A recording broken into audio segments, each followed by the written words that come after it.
Our guest is a gentleman, Mr. Anwar Hossein Monjou, Mr.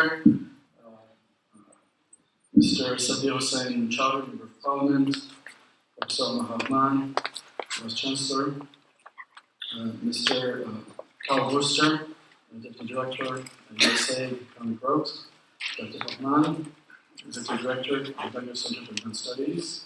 Ladies and gentlemen, it is a great privilege for me to join you at the concluding session of the second annual Gobeshona Conference on Climate Change. I'd like to thank ICCAD and the IUB for inviting me as one of the special guests. We know that climate change represents a challenge that is massive in scope, and I think really we're at the level now where the thing that should really interest us is doing something about it. And my colleagues who participated in some of our sessions have shared with me the outcome of the sessions and have conveyed the high quality research that has been presented. Key findings will be of interest not only to the Canadian mission, but also to our capital continues to link global. I have an echo.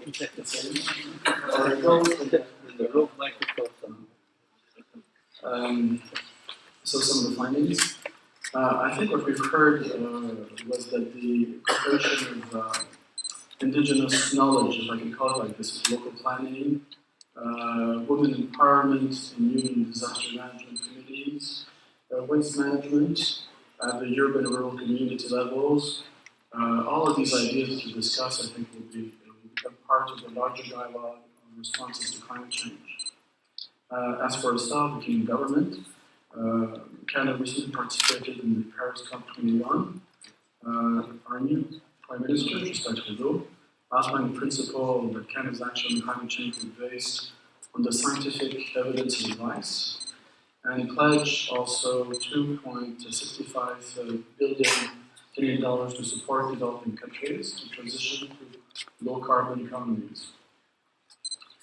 The funding and support, among others, least developed countries fund, the climate risk and early warning systems, the G7 initiative on climate risk insurance, and the G7 African Renewable Energy Initiative. Bangladesh is already spending a significant portion of its GDP on climate adaptation purposes. However, these national efforts will also need additional international funds.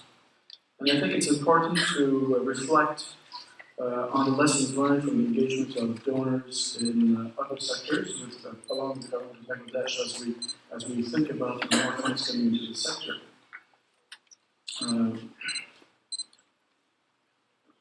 The country has already shown that it is able to achieve significant results, as it has done, for example, in the health and education sectors, where several of the MDGs have been met, which is very impressive.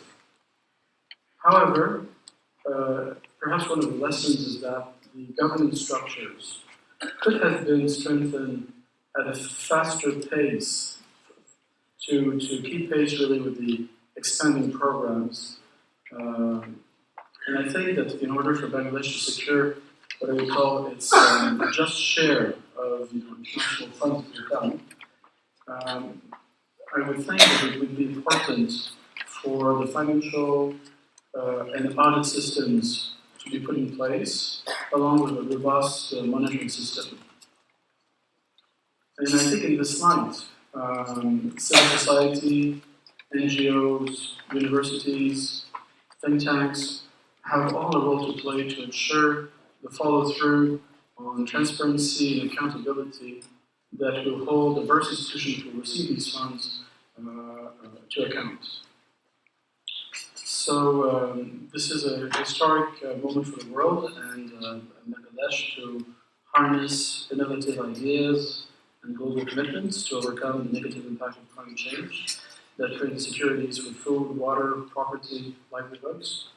And well, I encourage you all to follow through the findings of this here during Gobeshona and apply them now. So good luck and thank you very much. Thank you.